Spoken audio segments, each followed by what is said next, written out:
Hello, this is Vampire, and for today I want to share with you guys a really good article that came from this September 2005 issue of Black Belt magazine.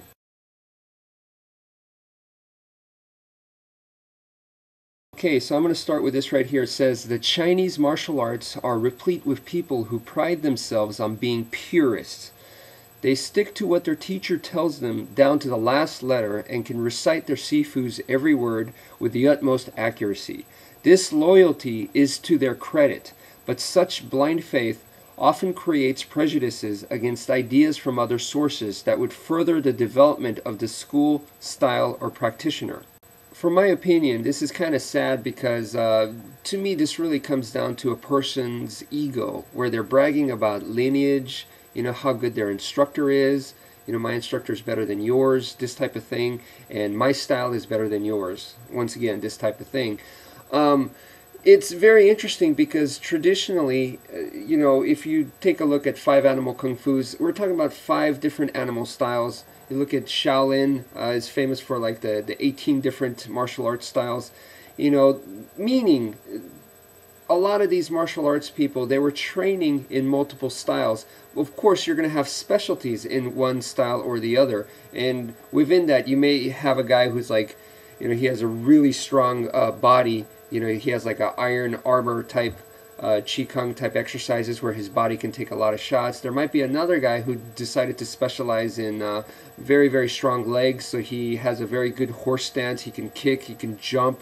Another guy that decided to do weapons, another guy who decided to do iron palm, so it becomes divided in that sense because you specialize, but until you specialize before then, there's a general practice, just like in college, you do your basics and then you pick out your degree and your major and you start going more and more specific, but before that there is a broad area of study that you all study together.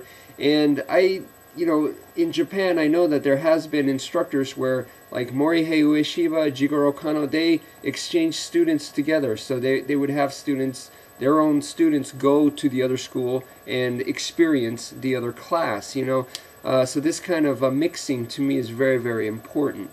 Okay, so this next part, it says, for example, I've heard many instructors tell their students that weightlifting makes the body stiff, tense, slow, bulky, awkward, and prone to injury. Some also argue that lifting weights interferes with the smooth flow of the body's qi and impedes the fluid circular movements of the soft style kung fu. However, these ideas are only partially correct and only in cases which weightlifting is done in a less than optimal way. So from here, this guy, Mark Cheng, he goes into his personal training that he had with Pavel Tsatsouline. I butchered the name, I apologize. So Pavel, anyway, a former Soviet Special Forces trainer, recognized authority on the Russian kettlebells.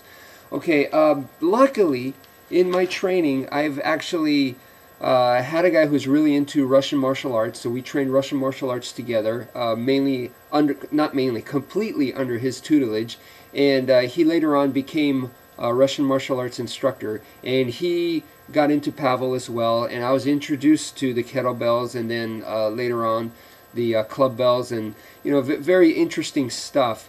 Okay, so this is the interesting quote that he says, if you were to watch the wiry Russian working with a kettlebell large enough to give a normal person a hernia, you'd think someone had switched off gravity. His motions are smooth, fluid, economical, and graceful as he controls a 53-pound weight with absolute ease. It's so ridiculous for an instructor to say something like this where, lifting weights is completely bad, you shouldn't do it, blah, blah, blah, blah, blah. I mean, there's a lot of detail behind that, like I said, the author does say that there is some truth to that, but you don't get the whole picture.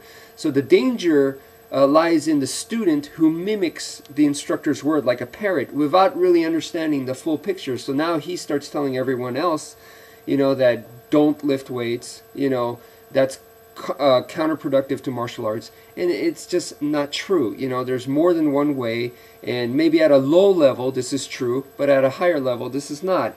And even from a Chinese martial arts perspective, it says historically, practitioners of the Chinese martial arts are often augmented their abilities by lifting weights. I've seen pictures of Pakwa practitioners walking the circle holding a volleyball-sized stone ball in each palm and numerous line drawings that depict old Hungar masters demonstrating postures and forms with heavy iron rings weighing down their arms, and on and on. There's lots of historical examples in traditional Chinese, Japanese, Asian, all kinds of equipment that is the modern equivalent to weights. And I've also seen it even in Middle Eastern countries and stuff.